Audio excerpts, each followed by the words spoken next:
I walked into that party with shaking hands, clutching a small gift I had wrapped myself.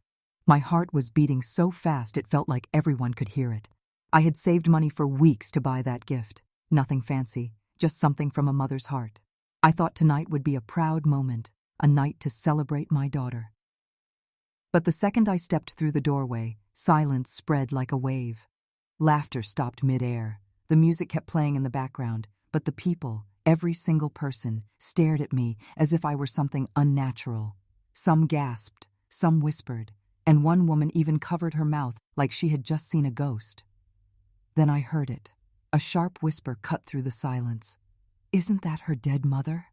My knees nearly gave way. I looked around confused, thinking maybe I had misheard, but the looks on their faces told me I hadn't. Dead. They thought I was dead. My daughter's face turned white as she rushed forward. Her smile was stretched thin, her voice shaking, but she tried to laugh it off. "Mom, you weren't supposed to come tonight." "Not supposed to come?" I whispered, my voice trembling. "Why would they think I'm dead?" Her eyes darted left and right, her perfect friends staring, her fiancé's family watching. She grabbed my arm hard and hissed under her breath, "Please, don't make a scene." That was the moment my heart cracked. I'm glad you're here. If you're watching this video, please hit the like button, subscribe, and tell me in the comments where you're listening from. I stood there, frozen, still holding that little gift in my hand. My mind was racing. My daughter, the child I raised alone, the child I sacrificed for, had told the world I was dead. Not just forgotten, not just hidden. Dead. The room spun. Glasses clinked nervously. I could hear whispers spreading like fire. "Dead mother? She looks alive to me. Did she fake her? Or death?" Every word was a knife. I wanted to scream. I wanted to disappear, but I stayed standing because if I collapsed, they would win. My daughter leaned close again, her breath sharp. "You need to leave. Right now." I pulled my arm back, shaking. "Leave? Why would I leave? I came to celebrate you." Her eyes narrowed. "You don't understand. You don't belong here. They don't know you." And then, in that moment, it hit me like ice water. She had erased me from her life. She had told everyone she didn't have a mother, or worse, that her mother was long gone. I looked at the faces around me. Men in polished suits, women in gowns that sparkled under the lights, a world that had no place for someone like me. I saw the judgment in their eyes, the pity, the disgust. To them, I was an intruder. To them, I really was a ghost crashing a party. But I wasn't dead, and I refused to let her bury me alive. I forced myself to walk further into the room. My heels clicked against the marble floor, echoing in the silence. I kept my chin up, even though inside I was breaking. "Why would you do this?" I asked her, loud enough for the people near us to hear. She panicked. "Not here. Please, Mom, not here." "Why would you tell them I was dead?" I repeated, my voice cracking. Her fiancé's mother stepped closer, confusion on her face. "Wait, you told us your mother passed away years ago." The room gasped again. I saw my daughter's mask slipping. She was cornered. She stuttered. I didn't mean. I just thought." Her fiancé turned toward her, disbelief written all over his face. "You said she was gone. You lied to me?" That was when my daughter turned on me, her voice sharp like a blade. "Why couldn't you just stay away? Why did you have to come?" The words stung more than anything I had ever felt. My own child wished I had stayed invisible. My own flesh and blood wished I had stayed dead. I clutched the gift tighter. My hands were sweating, my throat dry. I wanted to scream, but I couldn't. My voice came out soft, almost broken. "Because I am your mother. Because I am alive." The room was deadly quiet. I could hear my own heartbeat. Every eye was on us. I remembered every sacrifice I had made for her in that moment. Every night I worked 2 jobs while she slept. Every meal I skipped so she could eat. Every time I walked in the rain so she could ride the bus dry. All of it. And now she looked at me like I was dirt. One man whispered behind me, "This is shameful." I didn't know if he meant her lie or my presence. Maybe both. I turned to her again, and my voice was stronger this time. Do you know what it feels like to be erased? To be buried alive while still breathing? Her eyes darted everywhere, looking for an escape. But there was none. The truth was out. Mom, please, she whispered, almost begging. Don't ruin this for me. I shook my head slowly. No. You ruined it the day you killed me in their eyes. Her fiancé looked at her, his voice sharp. Why would you lie about something like this? Who lies about their own mother being dead? She didn't answer. She just stood there trembling, caught in the spotlight of her own lies. I felt my legs trembling, but I didn't want to give her the satisfaction of seeing me fall apart. I put the gift down on the nearest table, my hand lingering for a moment. I came here to celebrate my daughter, I said, my voice steady. But it seems my daughter doesn't exist anymore. She buried me to make herself look clean. Someone in the crowd muttered, What kind of daughter does that? She started to cry, but I couldn't tell if it was real or just another performance. She reached for me, whispering again, Please leave, I beg you. I pulled away. No, you begged the world to believe I was gone. Tonight they'll see I'm alive. The whispers grew louder. Phones were out. People were recording. I could see flashes of cameras. Her perfect image, her carefully built lie, was crumbling right in front of her. And for once, I wasn't the one ashamed. She was. I took a deep breath, steadying my heart.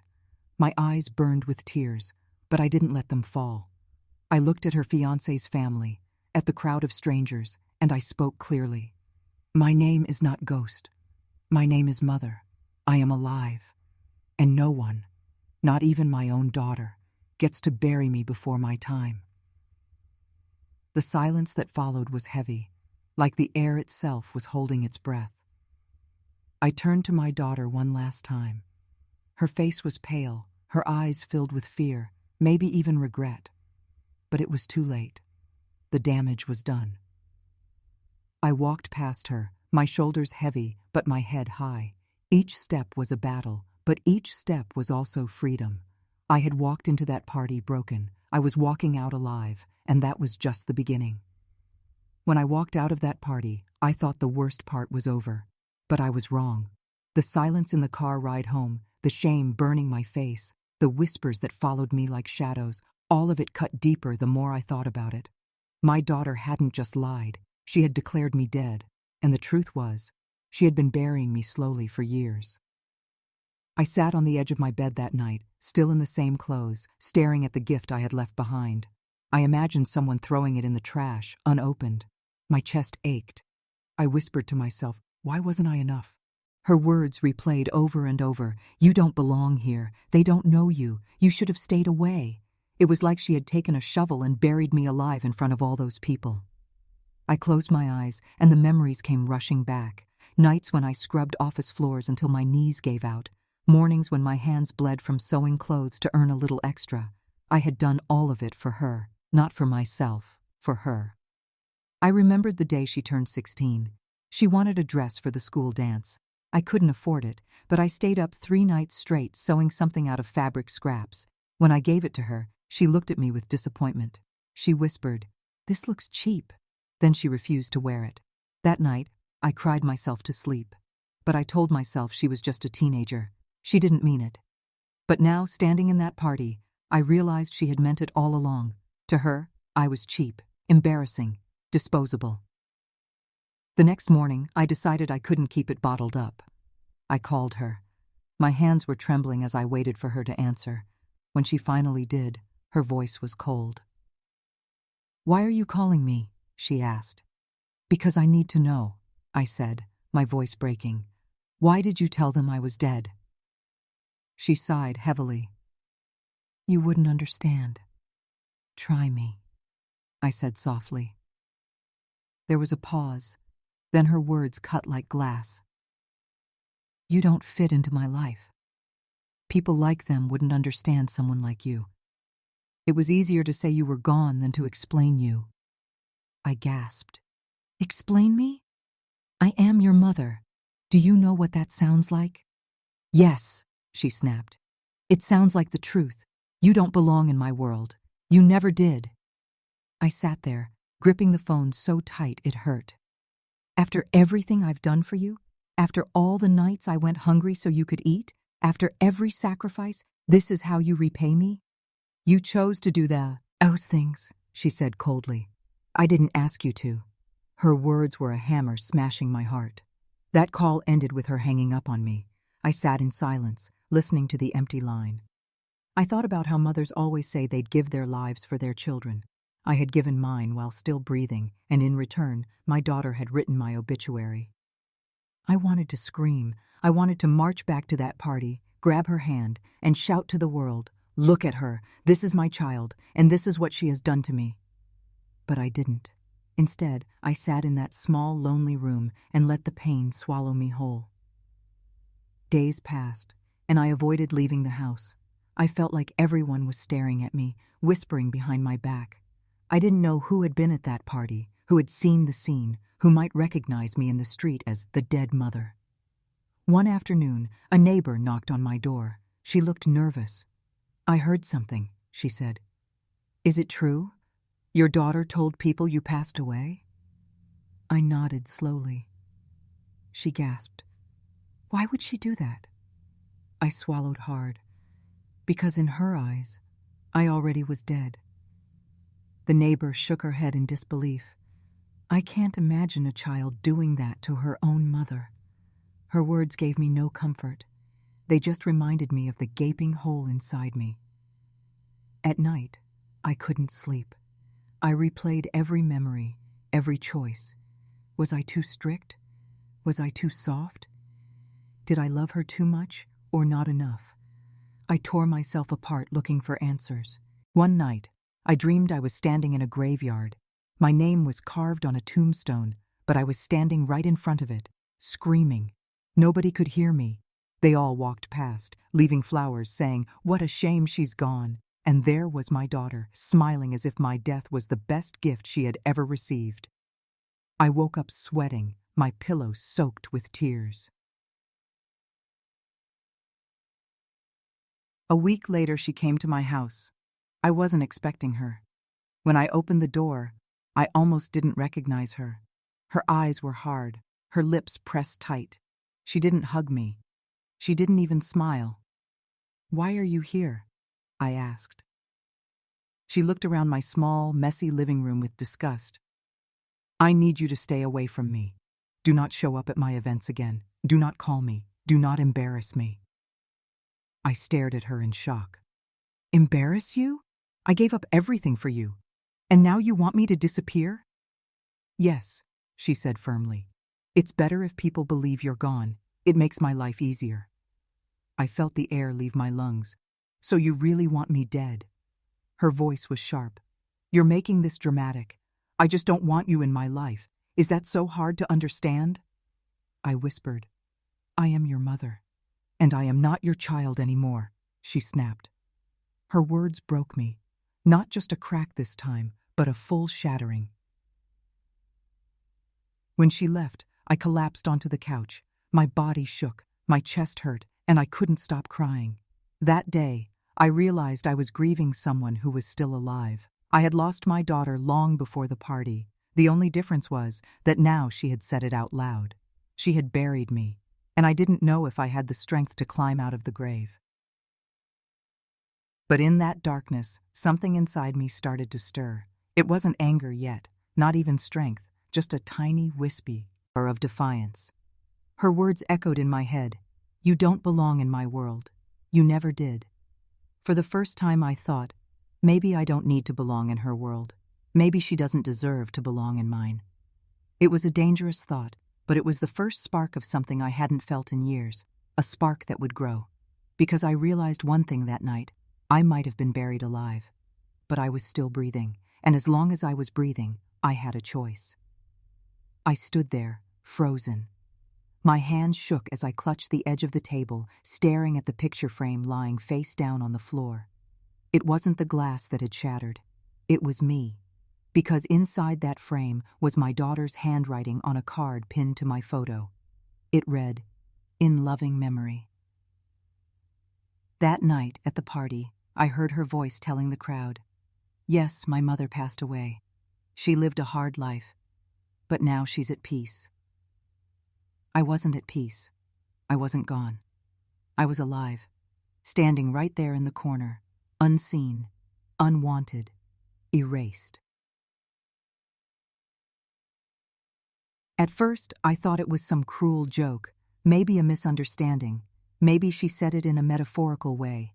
But then I saw the tears on her cheeks, the hugs she received, the way everyone whispered, "Such a tragedy." I wanted to scream, to shout, "I'm here! I never died!" But my throat locked up. My body betrayed me. I could only watch as strangers mourned me like a ghost in my own story. And yet, the worst part wasn't the lie. The worst part was the look on her face when our eyes met across the room. She saw me. She froze. And instead of running to me, instead of crying out in relief that her mother was alive, she turned away. I followed her into the hallway. My heart pounded so loudly I thought everyone could hear it. "Why?" I whispered, grabbing her arm. She pulled free, as if my touch burned. "You shouldn't be here." Her words cut sharper than any knife. "What do you mean I shouldn't be here? You told them I was dead. You buried me in their minds." She looked around, nervous that someone might overhear. "I had no choice." "No choice," my voice cracked. "You killed me without even laying a hand. You erased me as if I was nothing." Her lips trembled, but her eyes stayed cold. It was easier this way. That phrase echoed in my mind for days. Easier this way. What did she mean? Easier for her reputation? For her lies? For the story she told her husband's family, pretending she came from nothing? Or was it easier to erase the woman who raised her, who sacrificed everything, who fed her while going hungry herself? I couldn't sleep. Every time I closed my eyes, I saw that frame with my picture, that false obituary, that fake grave she dug for me in her words. And the shame, oh the shame. How do you walk in the market, buy bread, greet neighbors, when half the town whispers you're already dead? I confronted her again, this time at her house. She opened the door and hissed, "Why are you here again? Do you want to ruin everything?" "I want the truth," I said. My voice was firmer now. Her husband appeared behind her. He looked at me with confusion. "Who is this woman?" I waited for her to answer. My heart begged for her to say, "This is my mother." But she smiled faintly and said, "Just someone from the old neighborhood. She's mistaken." My knees nearly buckled. My own daughter denied me like a stranger at her door. Inside, my rage wrestled with despair. I wanted to grab her seat and holders and shake the truth out of her, but instead I whispered, "How many times will you kill me, child? Once wasn't enough?" Her face hardened. "Leave. Don't come back." Her husband looked suspicious now. He studied my face as though something was familiar, but she dragged him away before he could ask. The door closed, the lock clicked, and I stood outside, dead again. For weeks, I wandered like a ghost. I barely ate. I barely spoke. My neighbors started avoiding me. Some would glance and whisper, "I thought she died." Others just stared in pity. I became a shadow in my own life. One evening, my old friend Fatima came by. She sat with me in the dim light of my small room. "You need to fight this," she said firmly. "How?" I asked. "She has killed me without burying my body. Who will believe me now? A mother saying she's alive. It sounds like madness." Fatima leaned closer. "Then show them. Show them you still breathe, still walk, still bleed. She cannot erase you if you refuse to disappear."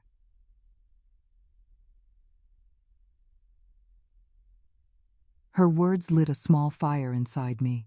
For the first time since that night, I felt a spark of strength. But courage is heavy when your heart is broken. I replayed every sacrifice I made, working double shifts so she could study, wearing old clothes so she could wear new ones, pretending not to be hungry so she could eat. Every coin I saved went to her, and now she spent those coins building a life where I didn't exist. I told myself, She buried me alive, but I will claw my way out. The chance came sooner than I expected. A month later, another family gathering was announced. A big celebration for her anniversary. I wasn't invited, of course. I was dead. But Fatima said, "This is your moment." So I went. I walked into that hall like a storm. Conversations sank. Opt. Faces turned pale. Some gasped. One woman screamed and dropped her glass. They had all been told I was gone. And here I was, flesh and blood. My daughter's face drained of color. She stumbled backward as though she had seen a ghost. "You," I said, pointing at her. Tell them I never died." The room erupted in whispers. Her husband's eyes darted between us. "What's going on? Who is she?" My daughter's lips trembled. For a second I thought she would confess, but then she whispered, "She's crazy. Please, someone take her out." The betrayal pierced deeper. I slammed my hand against the table. The plates rattled. "Crazy? I carried you 9 months. I worked until my hands bled. I sold my wedding bangles to pay for your books. And now you call me crazy?" Her husband's voice rose. "Is this true? Is she your mother?" The silence that followed was unbearable. Everyone leaned in. My heart thudded in my chest. This was it, the moment of truth. Finally, she spoke. "She used to care for me, yes. But she's not my real mother. She's just someone who raised me." Gasps filled the room. Her words shattered me more than the lie of my death. Not my real mother, just someone. I nearly collapsed. Fatima rushed to my side, holding me steady. "You ungrateful child," I whispered, tears streaming down my face. "You are burying me again, but this time you're burying the bond between us." Her husband looked furious. "You lied to me, to everyone?" She shook her head quickly. "I did what I had to. She would have ruined everything. You don't understand." But he did understand. Everyone did. They saw her cruelty, her cowardice. Still, the damage was done. No matter how many people now believed me, the wound inside me throbbed. To be declared dead once is tragedy. To be denied as a mother is worse than death. That night, I returned home with Fatima. I sat in silence, staring at the wall, my body hollow. I feel like I truly died, I told her. Not because the world believed it, but because my own daughter wished it. Fatima squeezed my hand. "Then live for yourself now. Stop begging for the love she refuses to give." Her advice was like a knife and a balm at the same time. I lay awake, listening to the silence of my room, thinking of everything I had endured. My daughter wanted me gone, erased, forgotten. But I was still here. My breath still warmed the air. My heart still beat, even if it was broken. They could call me dead. They could deny me as a mother. But as long as I breathed, the truth lived with me. And one day, I promised myself, the world would see the full story. Because this was not my death. This was only the death I never died. I stood in the center of the room, my heart pounding like a drum in a funeral march. All eyes were on me. My daughter froze, wine glass in her hand, her face draining of color. She had told them I was dead, and now here I was, breathing, shaking, alive.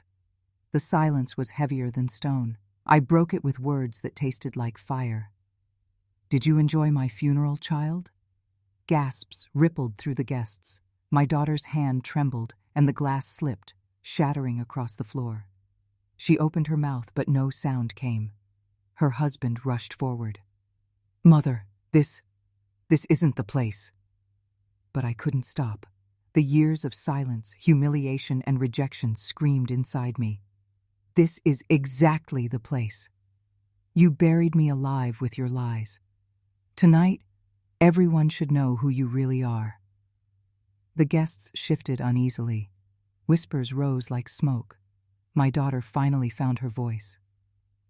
"You don't understand," she stammered. "I had no choice." "No choice?" My words cracked the air. "You chose to erase me. You told them I was gone, so you could wear your crown without shame. Was I that heavy on your shoulder? Her eyes darted toward the crowd, desperate, calculating. You don't know what it was like for me. You don't know the weight of your presence. I stepped closer, my voice dropping into a whisper that everyone still heard. Say it, child. Say the truth. Tell them why you killed me with words. She flinched, then shouted, "Because you embarrass me!" The room erupted. Shocked gasps, muffled screams. I closed my eyes, each word slicing into me like a knife. Embarrassment. That was my crime, raising her alone, working 3 jobs, walking in shoes with holes so she could wear polished ones. Embarrassment. I laughed bitterly. I gave you life. I gave you everything, and you gave me a grave. Her husband touched her arm, trying to calm her. Enough. Just stop. But she shoved him away. No, let her hear it. Let her finally hear it. She clung to me like a chain. She reminded me every day of what I didn't have. She was always there, the shadow in every room. I wanted freedom, so I cut her off. I told them she was gone because I wished she was. Her words burned through me, yet a strange calm settled inside. The truth had spilled, poisonous, but real. The guests stood frozen, caught between pity and horror. One aunt covered her mouth, eyes brimming with tears. Another cousin shook his head, muttering, "How could she?" I straightened my back. My voice came steady, almost cold. You wished me dead. But here I am, flesh, blood, and breath. And the shame you feared, it belongs to you now. She stepped closer, eyes blazing. Don't you dare turn them against me. They don't know what it was like to live under your rules. You controlled everything. Controlled. The word echoed like a lie. Controlled. I bent until I broke. I swallowed insults. I emptied my pockets. I stayed quiet when you spit venom. If that is control, then perhaps I should have been crueler. She sneered, her face twist. Itzy, you always make yourself the victim. I whispered, victim? No, survivor. Her husband finally spoke, voice shaking. This isn't the time. People are watching. Yes, I said, my eyes locked on hers. And that's why this moment matters. For once, you can't hide. You can't bury me with stories. I'm alive, and so is the truth. The guests murmured. One of the neighbors, an old man with kind eyes, stepped forward. We all knew something was wrong. No daughter should erase her mother. Tonight, the mask has fallen. My daughter turned on him, voice shrill. Stay out of this. You don't know her. You don't know what she's done. I raised a trembling hand. Then tell them, child. Tell them what I've done. Lay it bare. Her lips quivered. Her silence was louder than any confession. I spoke again, steady, sharp. I carried you inside me. I labored through pain to bring you here. I scrubbed floors, cleaned dishes, and sold my jewelry so you could study. I kept you warm in winters with no heat. If those are crimes, then I am guilty. The crowd shifted, their eyes on her now, heavy with judgment. She broke, tears streaming, but her voice was venom. I never asked for your sacrifices. I wanted a normal life, not pity, not stories of how hard you worked. I wanted to be free from your shadow. My breath caught, but I forced myself to stand taller. You wanted freedom. You got it. But freedom bought with lies is slavery of another kind. Her husband lowered his head, ashamed. He whispered, How could you, darling? How could you tell them she was gone? She screamed, Because she was dead to me. The words echoed like thunder. Something inside me cracked, yet I refused to fall. I looked at the guests, my voice soft but strong. Dead to her, but not to God. Dead to her, but not to myself. Tonight I rise from the grave she dug. The whispers swelled into open outrage. Some scolded her, others shook their heads. My daughter sank into a chair, her face hidden in her hands. I turned to leave, but she called out, broken. Wait! I paused, but I did not turn. Her voice trembled. If you walk out now, you'll prove to them that I was right, that you are nothing but drama. Stay, please. For a moment, my heart softened, but then I remembered every lonely night, every tear I swallowed because she turned her back. I remembered her words, dead to me. I turned slowly, my voice like steel. You buried me once. I won't let you bury me again. Tonight is not your stage. It is mine. and my truth has been spoken." She rose, desperate. "Mother, don't do this. We can fix it." "Fix?" I shook my head. "You cannot fix a grave. You can only dig out what remains, and I've already climbed out, on my own." Her sobs filled the room, but I walked past her. My steps were heavy, yet free. The guests parted, watching as I moved through them like a storm breaking. Behind me, I heard her husband whisper, "She deserves better than this." And I knew he wasn't talking about me. He was talking about himself, trapped with her lies. The air outside hit my face like a cleansing wind.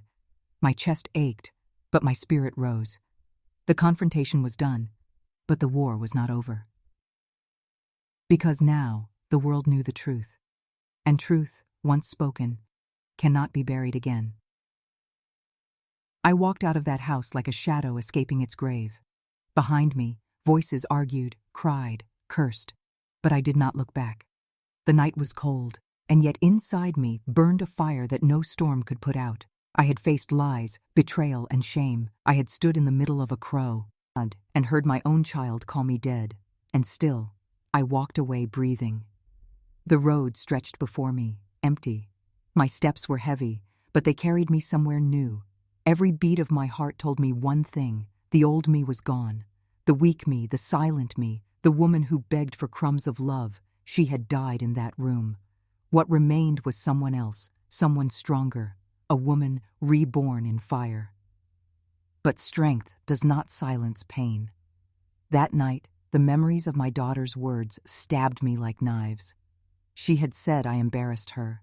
She had said I was dead to her. My own blood had wished me gone. I sat on a broken bench near the bus stop, my hands shaking. I whispered to myself, "Why, child? Why was I never enough?" The wind answered with silence. A man waiting nearby looked at me with pity. "Are you all right, madam?" I forced a small smile. "I will be, not tonight, but one day." He nodded, but his eyes followed me with curiosity, as if he knew I carried a wound deeper than words. That night I returned to the small room I had rented months before. No one knew I lived there. It was my hiding place, the cave where I had licked my wounds while the world believed I was gone. I closed the door and leaned against it, shaking from head to toe. The mirror on the wall caught my reflection. My face was tired, my hair unkempt, but my eyes were alive. I whispered, "You survived again." But survival was not enough anymore. I wanted more. I wanted justice, or maybe revenge. I wanted my story not to end as a tragedy buried under lies. The days that followed were strange. My daughter avoided me, but whispers spread through the family. Some relatives came quietly, one by one, to see if it was true that I lived. Their eyes widened when they saw me. "You're really here," one cousin said, almost guilty. "Yes," I replied coldly. "Alive, though my daughter wished otherwise." They shuffled, uncomfortable. She said it was for her own good." I laughed bitterly. Her good was my grave. Word by word, truth began to spread. And with every whisper, my daughter's image cracked. She had built her life on a lie, and now the cracks were showing. One evening, I received a call. It was her husband. His voice shook. "Mother, can we meet? Alone." I hesitated, but curiosity pushed me. "Where?" "At the old park, tomorrow morning." When I arrived, he stood under a dying tree, his face pale. He looked at me with guilt heavy in his eyes. "I'm sorry," he said. "For what?" I asked. "For knowing the truth and keeping silent. She told me you were alive, but she begged me to stay quiet. She said it was the only way she could move forward." My chest tightened. "So you helped her bury me?" He lowered his head. "Yes, and I regret it every day." I wanted to scream, to hit him, but my voice came out cold. "You chose comfort over conscience." He nodded, tears in his eyes. "I did, but I can't do it anymore. People are asking questions. The shame is eating me alive. Then let it eat, I said. It is your punishment. He grabbed my hand. Please, don't hate her completely. She is lost. She thinks strength means cutting ties. She doesn't see that she's burning herself. I pulled my hand back. If she burns, it is by her own fire. I gave her everything. Now she must live with the ashes. He said nothing more. I left him standing there, broken. That night I could not sleep. His words echoed. She is burning herself. I thought of my daughter, proud and cruel, but also lonely. She had chased respect, status, and freedom. But what had she gained? A hollow crown, a heart full of fear. And yet a small part of me still longed for her to return, to look at me once with love. Days turned into weeks. The whispers in the family grew louder. Invitations stopped coming for my daughter. Neighbors turned cold. The life she built on lies was collapsing, and she knew it. Then came the night of fire. It was late when I heard pounding on my door. I opened it to find her standing there, tears streaming down her face. "Mother," she sobbed, "everything is gone. They've turned against me. They say I'm a liar. I don't know what to do." My heart ached, but I stayed firm. "You built this, child. You lit the fire with your lies." She fell to her knees. "I'm sorry. I was wrong. I was selfish. I thought killing your name would free me, but now it's killing me." I stared at her. "Do you know what it felt like, hearing my own daughter declare me dead? Do you know how I survived alone while you lived as if I never existed?" She cried louder. "I was blind. I see it now. Please, forgive me." My hands trembled. Part of me wanted to hold her, to forgive, but another part whispered, "Do not let her destroy you again." "Forgiveness," I said slowly, "is not a gift. It is earned, and you have a long road ahead." She looked up, desperate. "Then tell me what to do. I'll do anything." I closed my eyes. "Stand in front of them, in front of the family, the neighbors, everyone. Tell them the truth with your own mouth. Until then, my silence will be my answer." Her face went pale, fear swallowing her. I can't." "Then you are not sorry," I said, and closed the door. Her cries echoed outside for a long time, but I did not open again. The next day, smoke filled the air. A fire had broken out at her house. Neighbors said it started in the kitchen, spread too fast. She barely escaped, her clothes burned, her face blackened. The house was gone. I stood among the crowd, watching the flames rise. My daughter sat on the ground, coughing, sobbing, surrounded by people who once admired her. They looked at her with pity, not respect. She saw me through the smoke. Our eyes met. She whispered one word, "Mother." In that moment, I felt the fire inside me change. It was no longer rage. It was rebirth. She had lost everything, and in her loss, I found my strength. I was not the weak woman she buried. I was the mother who had risen from the ashes. The crowd turned to me, waiting to see if I would go to her. I did not move. I let her sit in her ruin, because only there could she understand what she had done. That night, I returned to my room and lit a single candle. Its flame danced, small but steady. I whispered, "From fire comes rebirth. Tonight, I rise again." I knew the road ahead would not be easy. Forgiveness would not come quickly, and trust would never be the same. But I also knew I was no longer chained to her cruelty. The fire had burned away my weakness. What remained was strength sharper than steel. And though the world still whispered about me, I walked with my head high. I was alive, reborn in fire, and nothing could erase me again. The fire had taken her house, her pride, her mask. But it had given me something she never expected, my power back. For years, I had lived in the shadows of her lies, carrying the weight of silence like chains around my neck. But as I stood among the ashes that night, watching her crumble, I realized something. I was no longer invisible. I was no longer buried.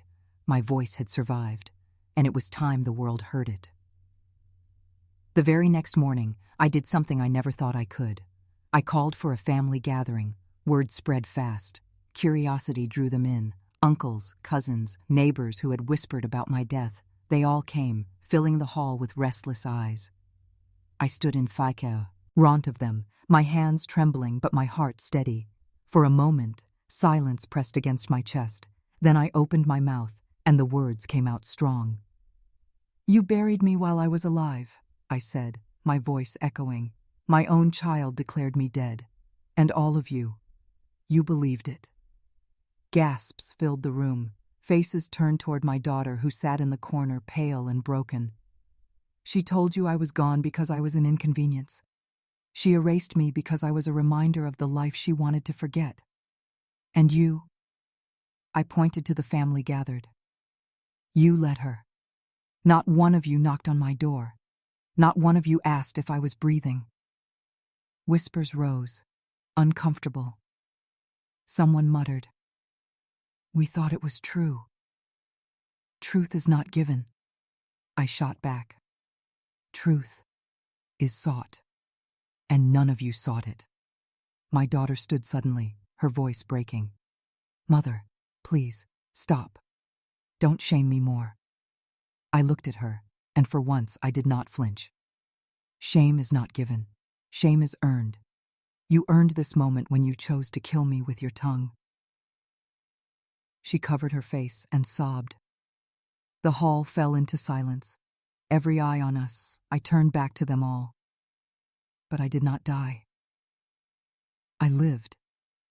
I lived through nights of hunger, through loneliness, through the pain of knowing I was unwanted by the very child I carried in my womb. I lived when the world turned its back, and because I lived, my voice lives on. My words echoed like thunder. People shifted, some ashamed, some stunned. Then a cousin spoke. "Why didn't you fight earlier? Why now?" I looked straight at her. "Because I had to die first. The weak woman you all knew. She is gone. In her place stands a mother who will never be silent again."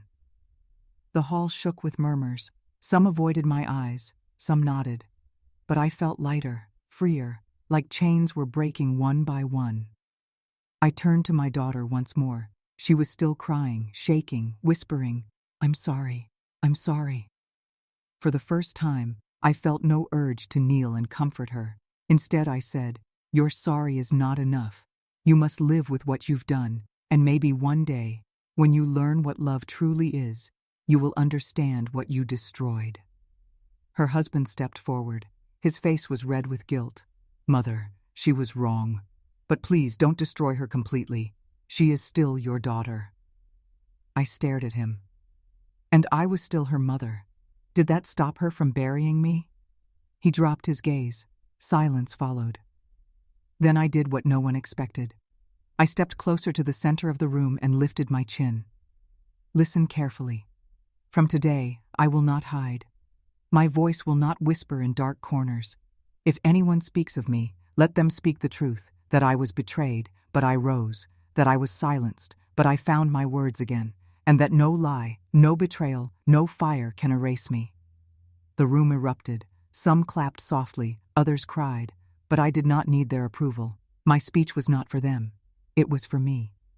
After the gathering ended, many came to me quietly. One aunt hugged me, tears in her eyes. "Forgive us. We were cowards." I nodded but said nothing. Another whispered, "You are braver than any of us." I walked out of that hall with my head high. The sky was cloudy, but I felt the sun inside me. For the first time in years, I felt whole. That night, I returned to my room, sat by the window, and let the cool breeze wash over me. I whispered to myself, "Your voice lives, and it will live long after you are gone." But the story was not over. My daughter's shame grew heavier in the days that followed. She avoided everyone, barely stepping outside. The world she had built was in ruins, and I was the one standing among the rubble, still alive. One evening, she came to me again. Her eyes were swollen, her body weak. She knelt at my feet. "Mother, I have nothing left. No house, no respect, No friends. Please, take me back.